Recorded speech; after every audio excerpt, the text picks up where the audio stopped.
ihe ọma nọ ụmụ ọdịnala Igbo ihe mbịalụ ka mbịa kọwaa na ehihie tata bụ part 2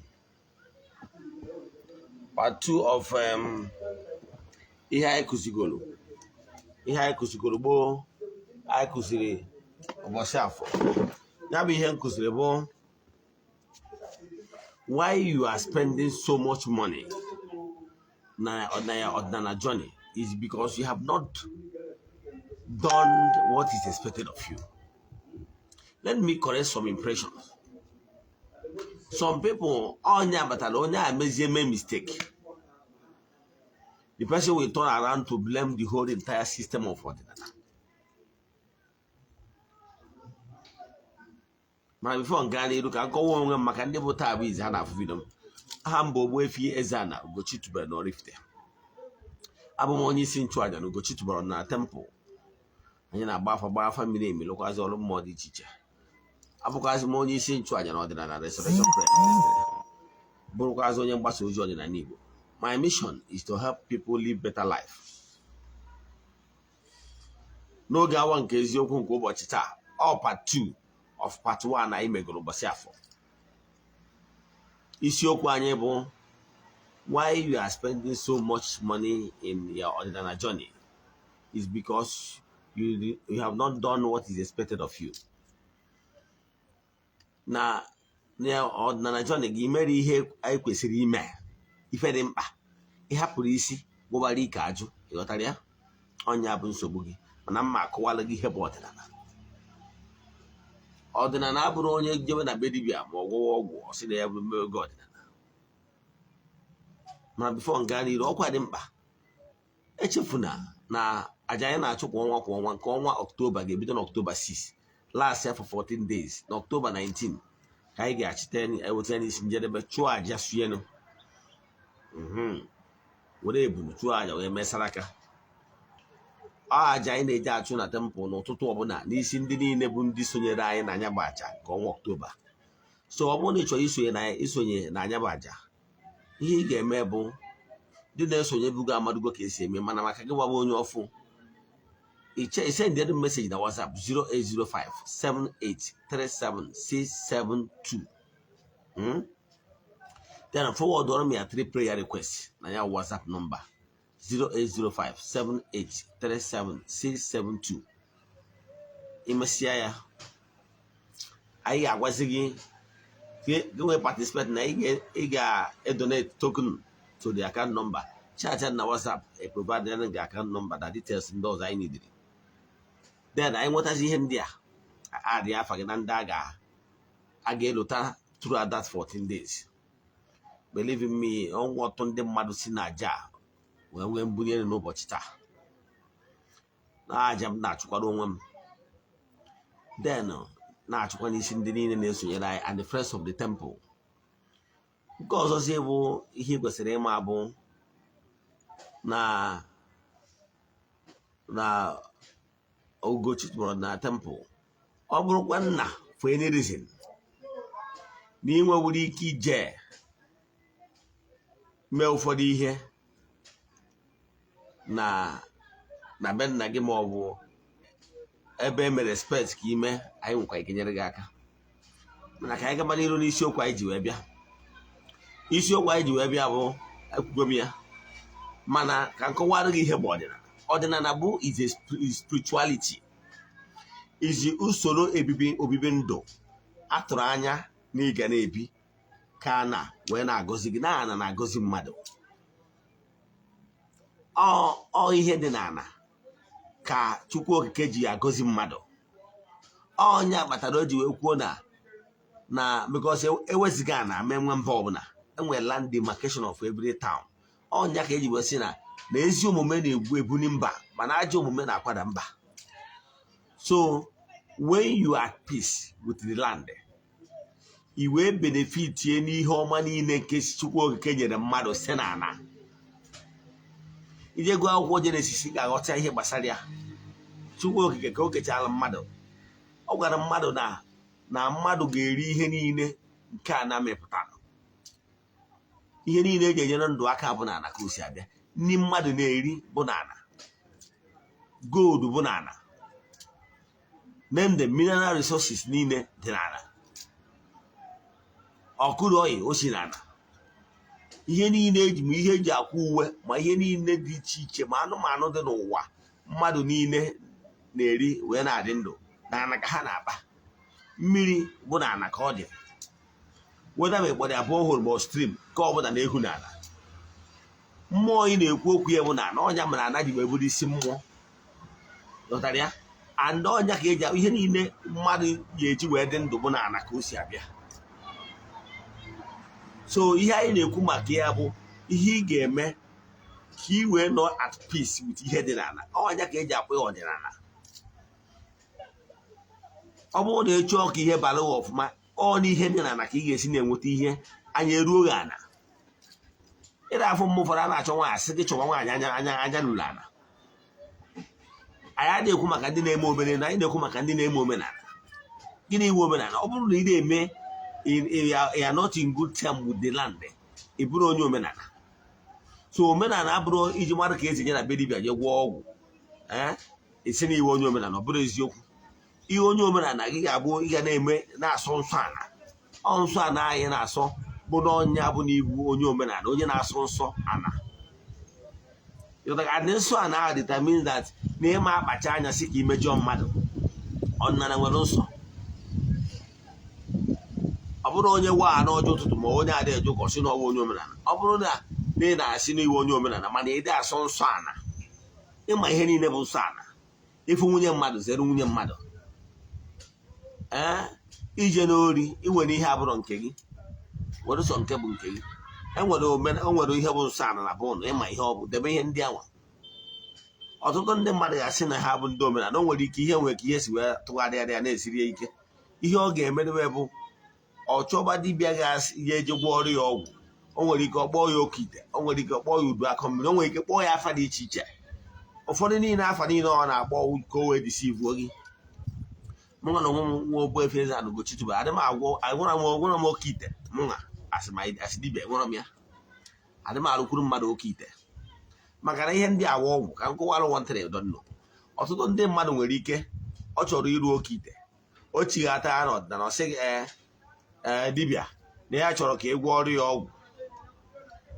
Ka ndị mmadụ na-eme duo acha ise ka ị gwọọrọ ya ọgwụ oke ite, ka ị meri udu akọ mmiri. Ihe niile ọ na-agụsị niile abụ ọgwụ agwọrọ maka ego. The ego with the primary intention, because gịnị iwe ọgwụ ego? Ọgwụ ego bụ ihe fịkọbara afịkọba, purposely intention ya maka ego. That is ọgwụ agwọrọ maka ego, onye ọgwụ ego. Ịghọtara ya? Then wee na-akọwara gị ihe bụ ezigbo onye ọdịnala, onye a na-ekwu okwu na-achọ ọgwụ ego, na-achọ ụmụ ihe niile, na-achọ ka ifeọma merie. Ọ tụbụrụ chie, onye bụrụ chie nri for once. Ọ nọrọ n'udo wuti chie. Ode na-anọ maka otu ọdịnụzọ ya, otu mmụọ gbara ma ọ bụ otu mmadụ gbara ma ọ bụ otu o metara onwe ya. Mpụ ịma na o nwere ndị nọkịta na-edine dia relative. Ịma na mpụ a na-eme n'ụwa kịta na ọtụtụ ndị mmadụ ihe bụ nsọ ana na ha ewozi asị nsọ ana a na-eme esi na ịma na ife ọjọọ gbaghara ọ bụrụ omenala. Ị na-eme mpụ na ọtọ nọ ndị a eburu onye omenala. Ịghọtara ya?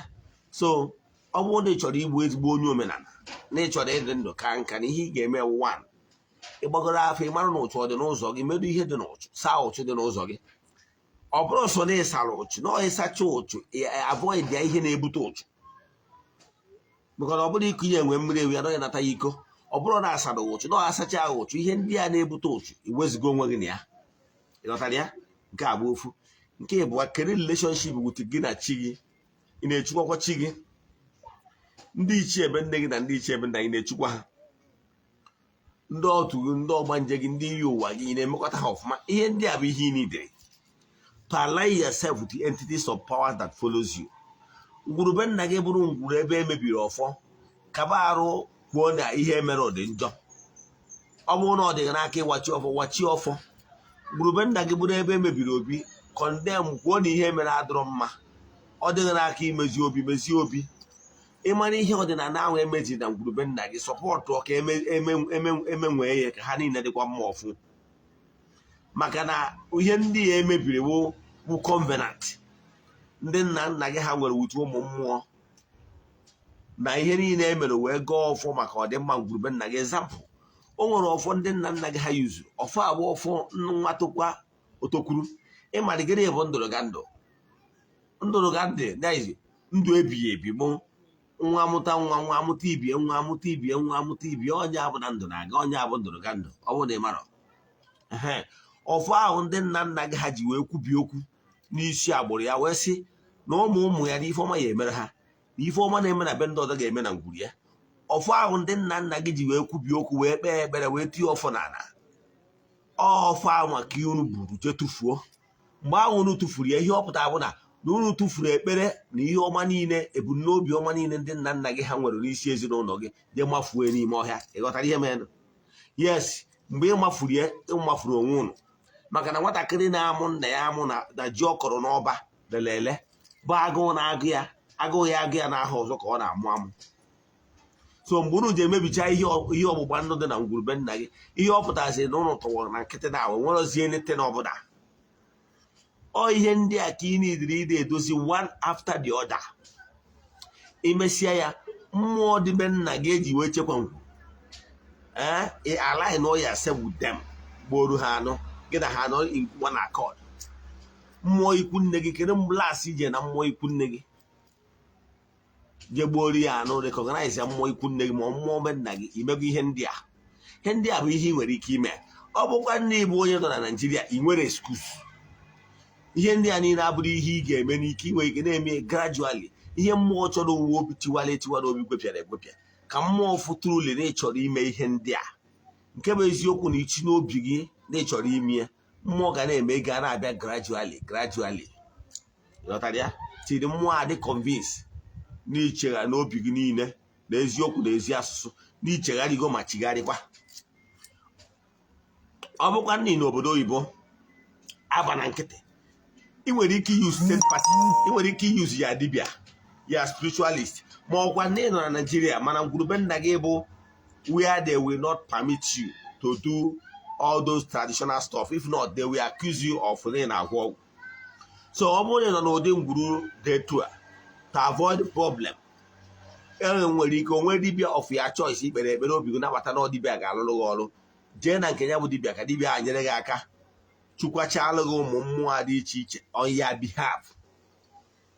Ọ bụkwa nne nọ n'obodo oyibo, agbasịa afọ mara ụmụ mmụọ dị iche iche kwesịrị align yourself, stay use dibia na use ka ọ chukwachala gị ụmụ mmụọ ndị a ka gị na ha nọrọ na one accord.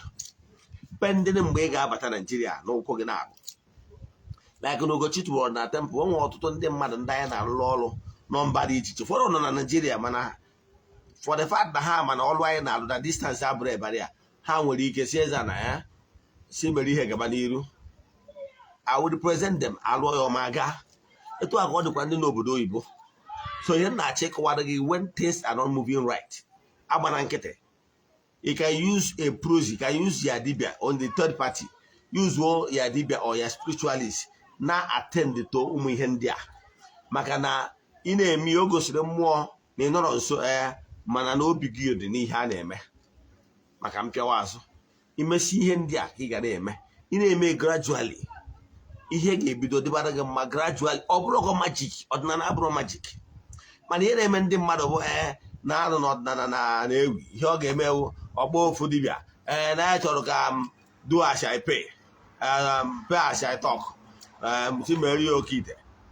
Onye a na-agbaghị ihe a ọsabụrụ ụtụ, onye a na-agbaghị ihe a mụrụ fidbụrụ chie, onye na-agbaghị ihe a ọfọ ndị nna nna ya ha etufuru etufu ọmụrụ maka ya. Ihe ọ dị mkpa wụ were arụọrụ m oke ite, asị ada oke ite 1.5 ọkwụghị ụgwọ alụọrụ ya. Echi alụsarịa ya ọnwụ na ọ gara ọrụ n'ọrụ, ọ sị na dibia erie ego. O nwere ike ọjọkwa ofu dibia si ya gwọọ ọrụ ya do as I pay as I command. Alụọrụ ya anaghị ego, wee ga na-abịa 2 million naira. Arụcha ọgara ọ sị na dibia erie ego. Ma the problem bụ na ihe a niile ị na-eme abụrụ onye abụ ọdịnala. Ọdịnala require your spiritual has to do with your spiritual exercise. Ị ga na activate your inner power, then na-echukwazi ndị kwesịrị ichukwana. Meanwhile, on your own, from your own end, you activate that your spiritual power. Ka i wee na connect na ọrụ ndị ahụ a na-arụrụ gị. You must be active for their spiritual you must activate it so that it will be able to connect with the spiritual work. You know, yes, one you can get better than easy well. You activate your inner being, we can connect ya a better more job and actually sick. On your water. I want to mind that not be so for the I don't want to be no with it's why I got a guy, you know, keep or so 2 million. He say, why are you? I would just all say now attacking me or that. I'm okay going to spend on I hear him and I brought you got that. So you're not check why you spend so much money. When I joined Odinana, I was a businessman. I based in Abuja. Man, I gradually I built on Odinana, Bobu Dibia. I don't know Abuja name Odinana. Name, no, it's my Abuja Natana almost every month. Be a borum chimano, meadow for the end, the middle borum ditch, meadow chai, anam. No, I don't get go to me here, Jenna, I'll see you couldn't, now see Benham, Metaquia, anam, just like that. They mean building alignment. So it I can see me. Tina ma align the shout to more the teacher. Which all the million before eventually they won't hassle December. They wouldn't mallow the all before Nana Yobiko for more time. Now time has come. Immune fully. That's why that is here fully. So email to follow normal process or regulars. Then I can go about that or Aquagomia. Only won't have all and they shall do the all. There is no point. Each and all one by one, unless they catch all. Email come out that is buy more time. Maybe 2-3 years time, 5 years time, they catch all you get yourself prepared. Or then outside the country, catch it but Nigeria. Then anyway, you use your dibia now more on that, now buy more time. Man, nobody in Nigeria and did go willing, if you do the all. I can tell you the best 3 year maybe. I told him to fuego. My mission is going over and practice Odinana. It will not stop me from ego maybe no. You know because I had me before we go okay. So here now check one again. Actually, I'm going over Nigeria care practice here. I want 70% of your work you can do it yourself. So he gave me na all at the area no. Ijana baby Basia, Melon no. But you are with that direct tail to the of your choice. Jay, what did you have nature? They but also want beer. Yes. They but also want beer when I go to water. The price was almost mad 8. Although some are getting free, but some are coming in now. Nature they but also want beer. Only the Kawagi 1 or 2 Hindi gave with the edge but also want beer. Ebate Bawa, Obono, Nebe, Disona, a baby. I nwere ike esi na be gị na-abịa ọkwa nnọọ dibịa nwere ebe ndị ọrụ na ndị na-amụ ọrụ bi ibiri dia 3 months 4 months it depends 2 months it depends na ya ability to catch up will be able to and especially ọbụna dibịa dịka Ogbuefi EZE-ANA Ugochi na-arụ ọrụ every day. Believe in me, in 2-3 months you can cover everything, almost everything. Then in Alusi, almost the end of you can still contact your mentor. Then I can lower if you can. And the only battle also if una only battle also gonna be again, I can make those things my chicken, my alignment, and the one after the other at the cheapest price. Only I can come away kissing go that 1 or 2, but I say him did it. All you all tried also okay. He has to give boy hand we be wow. By so doing is spendless. I try to kill generate to Fusiego because those things in them are brought out the right thing. Unless Netty gets you those who walk over a chobro, yellow diolo, more than a chod at all. All you have when you kill was your as in Luan common as a stand-up person. A little as a stand-up person where you want to get the hassle. Kahanya poor more time. Kawadicha. Man over nature, the yellow alo, my dear. This is a yellow wall in as a stand-up person and they should be the yellow at the stage you got all out of cash. So the best in the way, but a boss out with a ball, the only choose. Onya can marry Helena at the lowest price. And the Quadopa in the hall, and I'll all them challenges on our back, I said, no. Yagazini. inwe ajụjụ na nkụzi a nkụziri I conclude the part this message I can conclude today part 2 ya inwe ajụjụ na nkụzi a send them message na WhatsApp 0805 7837672 I repeat 0805 7837672 echefukwana n'oge awa nke eziokwu na anyị ga-abịakwa n'uruchi tata by 8 o'clock n'oge awa nke eziokwu maka tọpiki nke dịrị ụbọchị tata ụbọchị nkwọ bụrụ Mọnde ya gazienụ bye bye na ka ọ dị n'oge uruchi